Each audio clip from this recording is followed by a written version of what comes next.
Hello friends, स्वागत है आप सभी का आपके अपने चैनल आशीष प्रताप आरबीएल में। और आपके इंतज़ार की घड़ियां ख़त्म हुई, जिसका आपको इंतज़ार था। मैंने काफ़ी मेहनत करके और सोच समझ के टाइम निकाल के ये कार्यक्रम शुरू किया है। और इसमें मैंने अभी केवल 5 टॉपिक लिए हैं, 5 सब्जेक्ट जो आपके सिलेबस के हैं, जिनमें पहला हिंदी का है जो आपका 20 नंबर का आएगा। दूसरा साइंस है जो 10 नंबर का आएगा। थर्ड सब्जेक्ट आपका है पर्यावरण और सोशल साइंस या सामाजिक विज्ञान, ये आपका 10 नंबर का आएगा। चौथा सब्जेक्ट है बाल मनोविज्ञान जो आपका 10 नंबर का आएगा। और पांचवा सब्जेक्ट है सामान्य ज्ञान और समसामयिक घटनाएं। तो समसामयिक घटनाएं एक तरफ चल तो रही हैं, करंट अफेयर्स जितने भी वीडियोस हैं उनको आप देखते रहिएगा, लेकिन मैं ये एक सेपरेट सीरीज शुरू कर रहा हूँ जिसमें इम्पॉर्टेंट क्वेश्चंस का टेस्ट टाइप होगा, मतलब आपको सारे आंसर्स देने होंगे। और करंट अफेयर के मैं ये भी कोशिश करूँगा कि जब 10 वीडियो हो जाएंगे, 10 पार्ट, तो उनको मैं एक ही वीडियो में करके मुश्किल से 30 से 40 मिनट में उसको समराइज़ करने की कोशिश करूँगा कि आपके रिवीजन के लिए वो 10 भाग एक ही भाग में कन्वर्ट हो जाएं। तो मैंने तो अच्छा ही सोचा है, मुझे लग रहा है। बाकी आपको कैसा लग रहा है आप लोग कमेंट बॉक्स में बताइएगा ज़रूर। और भी आपके अगर कोई सुझाव हों तो मुझे बताइएगा। फ़िलहाल चलिए शुरू करते हैं हिंदी का टेस्ट। और इसमें टोटल आपके क्वेश्चंस होंगे करीब 20 क्वेश्चन होंगे। अभी शुरुआत है, करंट अफेयर्स थोड़ा सा जैसे कंप्लीट हो जाएगा वैसे ही क्वेश्चंस की संख्या धीरे धीरे मैं बढ़ा दूंगा। लेकिन बस स्टार्टिंग होनी चाहिए, काम शुरू हो जाना चाहिए, उसके बाद तो चीज़ें बढ़ती चली जाती हैं। पहला क्वेश्चन है, वह छोटी से छोटी ध्वनि जिसके टुकड़े नहीं हो सकते उसे क्या कहते हैं। ये पहला क्वेश्चन है आपका। दूसरा क्वेश्चन है, जिन वर्णों के उच्चारण में दूसरे वर्णों की सहायता की आवश्यकता नहीं होती उन्हें क्या कहा जाता है। ये आपके हिंदी वर्णमाला के क्वेश्चंस हैं, जैसा आपने देखा होगा 2018-19 का जो मैंने दिखाया था सॉल्व पेपर, उसमें वर्णमाला से संबंधित क्वेश्चन पूछे जाते हैं।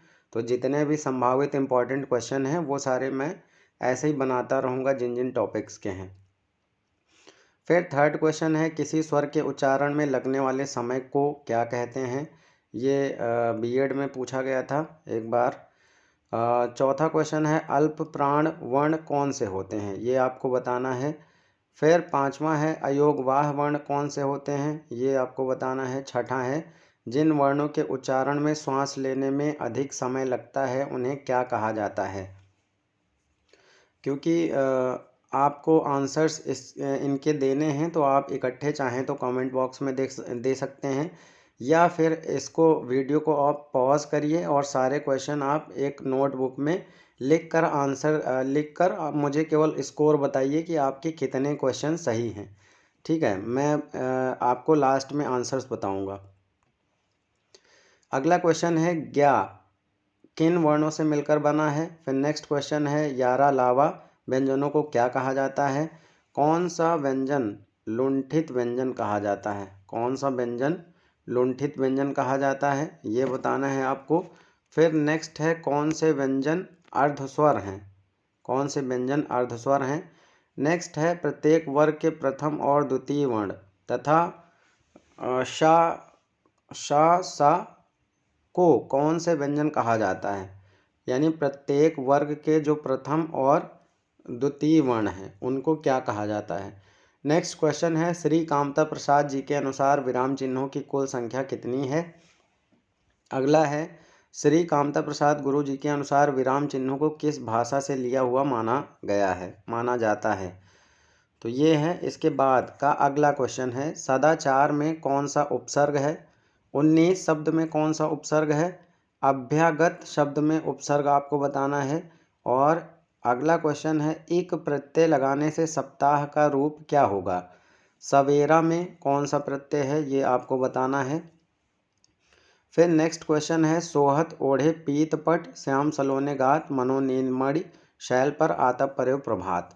तो ये प्रस्तुत पंक्तियों में कौन सा अलंकार है आपको ये बताना है। लास्ट पेज है क्वेश्चंस का। शांत रस का स्थायी भाव क्या होगा, अद्भुत रस का स्थायी भाव क्या होगा, विभत्स रस का स्थायी भाव आपको बताना है। फिर नेक्स्ट है करुण रस का स्थायी भाव, रौद्र रस का स्थायी भाव, श्रृंगार रस का स्थायी भाव और वीर रस का स्थायी भाव क्या होगा। फिर जब ये सारे क्वेश्चन हो जाएंगे तो लास्ट क्वेश्चन मैंने रखा है, हाय रुक गया यहीं संसार, बना सिंदूर अनल अंगार में कौन सा रस है, ये आपको बताना है। तो ये सारे क्वेश्चंस हैं, आपका पेपर है हिंदी का, ये पहला पेपर है। तो आप एक कॉपी पर इनको सॉल्व करिए और मुझे आप कमेंट बॉक्स में अपना स्कोर बता सकते हैं। जिसका हाईएस्ट स्कोर होगा उसको मैं नेक्स्ट वीडियो में उसका नाम सहित उसका कमेंट में दिखाऊंगा अपने वीडियो में। तो मुझे भी अच्छा लगेगा और लोगों को भी अच्छा लगेगा, वो भी मोटिवेट होंगे। बस एक शर्त ये है कि आपको ईमानदारी से पेपर करना है, मतलब अपना स्कोर जो है वो ईमानदारी से बताना है। ऐसा नहीं है कि आप सर्च कर कर के और सारे क्वेश्चन करके बता दें कि हाँ मेरे सारे सही हैं। ठीक है, सारे सही हो जाएं ऐसे ईमानदारी से तो बहुत अच्छी बात है, लेकिन कोशिश करिएगा, कोई बहुत बड़ी बात नहीं है। तो पहले आप कोशिश करिए, अपने आप से बताइए कि कितना स्कोर है, वो धीरे धीरे इम्प्रूव हो जाएगा। ठीक है, अब आप लोग इसको पॉज करके अपने आंसर्स नोट करिए और सारे क्वेश्चन सॉल्व करिए। मैं आपको बताता हूँ आंसर्स। पहला क्वेश्चन जो था वो था, वह छोटी से छोटी ध्वनि जिसके टुकड़े नहीं हो सकते उसे क्या कहा जाता है, तो इसको वर्ण कहा जाता है। ये सारे क्वेश्चंस कहीं ना कहीं पूछे हुए क्वेश्चंस हैं, कुछ बीएड में पूछे हैं, कुछ टीजीटी में पूछे गए हैं, कुछ पीसीएस में पूछे गए हैं। तो वही सारे क्वेश्चन मैंने रखे हुए हैं कि हो सकता है इनमें से कुछ क्वेश्चंस देखने को आपको मिल जाएं। अच्छे क्वेश्चन हैं। फिर नेक्स्ट क्वेश्चन है, जिन वर्णों के उच्चारण में दूसरे वर्णों की सहायता की आवश्यकता नहीं होती उन्हें क्या कहा जाता है, तो उन्हें स्वर कहा जाता है। अगला है, किसी स्वर के उच्चारण में लगने वाले समय को क्या कहते हैं, इसको मात्रा कहते हैं। अल्प प्राण वर्ण कौन से होते हैं, जो अल्प प्राण वर्ण होते हैं प्रत्येक वर्ग में प्रथम तृतीय और पंचम। एक तो वर्ग हो गया, जो पहला अक्षर होता है ये वर्ग हो जाता है, और इसमें वर्ण कौन कौन से होते हैं, का, खा, गा, घा और अंगा। तो इसमें कह रहा है कि पहला, तीसरा और पांचवा वाला, ये हो गए आपके अल्प प्राण। प्राण का मतलब होता है वायु, वायु का मतलब है कि जब आप वर्णों का उच्चारण करते हैं तो आपके मुंह से जो वायु निकलती है। अल्प का मतलब है कम और प्राण का मतलब है वायु। जिन वर्णों के उच्चारण में मुख से कम वायु निकले उनको अल्प प्राण कहा जाता है। जैसे आप का बोलेंगे तो का में थोड़ी सी वायु निकलती है, लेकिन जब आप खा बोलेंगे तो खा में ज़्यादा वायु निकलती है। इस वजह से दूसरा और चौथा जो वर्ण होता है हर वर्ग का, वो होता है महाप्राण। महाप्राण का मतलब है जब वर्णों के उच्चारण में आपके मुख से वायु ज़्यादा निकले तो उसको महाप्राण कहा जाता है। तो यहाँ पे फिलहाल हम लोग अल्प प्राण की बात कर रहे हैं। तो अल्प प्राण वर्ण कौन से होते हैं, प्रत्येक वर्ग में प्रथम तृतीय और पंचम वर्ण। ठीक है, इसके अतिरिक्त, इन सबके अतिरिक्त यारा लावा जो अंतस्थ व्यंजन होते हैं ये भी अल्प प्राण की ही श्रेणी में आते हैं, यानी इनका उच्चारण करने में मुख से वायु कम निकलती है। फिर अगला क्वेश्चन है, अयोगवाह। अयोगवाह वर्ण कौन से होते हैं, तो अंग और आह को अयोगवाह कहा जाता है। अगला क्वेश्चन था, जिन वर्णों के उच्चारण में श्वास लेने में अधिक समय लगता है उन्हें क्या कहा जाता है, तो इनको महाप्राण कहा जाता है, जैसा अभी मैंने आपको बताया था। ज्ञा किन वर्णों से मिलकर बना है, तो जा और या से मिलकर बना है। अब यहाँ पे जो जा के नीचे ऐसे हलंत लगा हुआ है, एक तो ये होता है और एक ये होता है, तो ये आपका वर्ण है यानी छोटी इकाई है। और जब ये इस तरह से लिखा जाता है तो इसमें आपका स्वर जुड़ा होता है और इसमें स्वर नहीं जुड़ा होता है। ठीक है, तो ये आपके इस तरह से जा और इया से मिलकर बनता है ज्ञा। यारा लावा व्यंजनों को क्या कहा जाता है, तो यारा लावा व्यंजनों को अंतस्थ व्यंजन कहा जाता है। कौन सा व्यंजन लुंठित व्यंजन कहलाता है, तो लुंठित व्यंजन कहलाता है रा। कौन से व्यंजनों को अर्धस्वर कहा जाता है, तो या और वा को अर्धस्वर कहा जाता है। प्रत्येक वर्ग के प्रथम और द्वितीय वर्ण तथा शा, सा, सा को कौन से व्यंजन कहा जाता है? तो इनको अघोष कहा जाता है। अघोष और सघोष इसी तरह से दो होते हैं। जिन वर्णों के उच्चारण में स्वर तंत्रियों में कंपन होता है उनको सघोष कहते हैं, और जिन वर्णों के उच्चारण में स्वर तंत्रियों में कंपन नहीं होता है उनको अघोष कहते हैं। तो ये जो प्रत्येक वर्ग के प्रथम और द्वितीय वर्ण यानी का और खा ये होते हैं, तो स्वर तंत्रियों में कंपन नहीं होता है तो इनको अघोष कहा जाता है।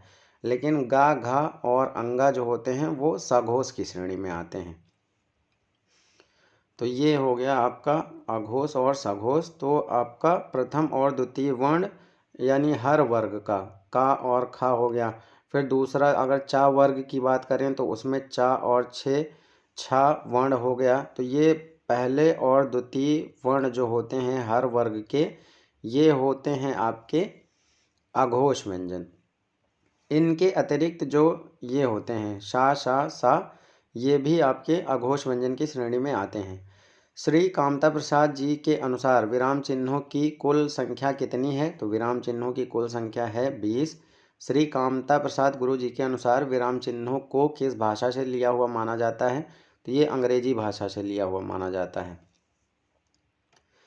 अगला है सदाचार में कौन सा उपसर्ग है? तो इसमें सत उपसर्ग है, और सत ऐसे ही लिखा जाएगा। ऑप्शन में हो सकता है 4 ऑप्शन 4 तरह के रहें तो एक आपको एक तो यही मिलेगा, फिर एक हो सकता है इस तरह से भी मिले, तो ये आपका गलत होगा। ठीक है, उसमें नीचे हलंत लगेगा तामें। तो सदाचार में कौन सा उपसर्ग है? सत उपसर्ग। 19 शब्द में कौन सा उपसर्ग है? तो उन ऐसे ही लिखा जाएगा। 19 में उन उपसर्ग है। अभ्यागत शब्द में उपसर्ग है अभी। एक प्रत्यय लगाने से सप्ताह का रूप क्या होगा? तो सप्ताह में एक प्रत्यय आप लगा दीजिए। उपसर्ग जो होते हैं वो पहले जुड़ते हैं और जो प्रत्यय जुड़ते हैं वो बाद में जुड़ते हैं शब्द के। तो सप्ताह में जब एक प्रत्यय जुड़ेगा तो ये बन जाएगा साप्ताहिक। सवेरा में कौन सा प्रत्यय है? तो प्रत्यय का मतलब है जो बाद में जुड़ते हैं, तो सवेरा में एरा प्रत्यय है। कौन सा प्रत्यय है? एरा प्रत्यय। फिर अगला है सोहत ओढ़े पीतपट श्याम सलोने गात मनो नीलमणि शैल पर आतप प्रयोग प्रभात। इन पंक्तियों में उत्प्रेक्षा अलंकार है। शांत रस का स्थायी भाव निर्वेद होता है। अद्भुत रस का स्थायी भाव विस्मय होता है। विभत्स रस का स्थायी भाव जुगुप्सा होता है। करुण रस का स्थायी भाव शोक होता है। रौद्र रस का स्थायी भाव क्रोध होता है। रति श्रृंगार रस का स्थायी भाव रति होता है, और वीर रस का स्थायी भाव होता है उत्साह। फिर एक आपकी पंक्तियाँ कुछ काव्य पंक्तियाँ हैं। हाय रुक गया यही संसार बना सिंदूर अनल अंगार। तो जाहिर सी बात है यहाँ पे करुण रस की बात हो रही है। ठीक है, यहाँ पे किस रस की बात हो रही है? करुण रस की बात हो रही है। तो ये था आपका हिंदी का पेपर।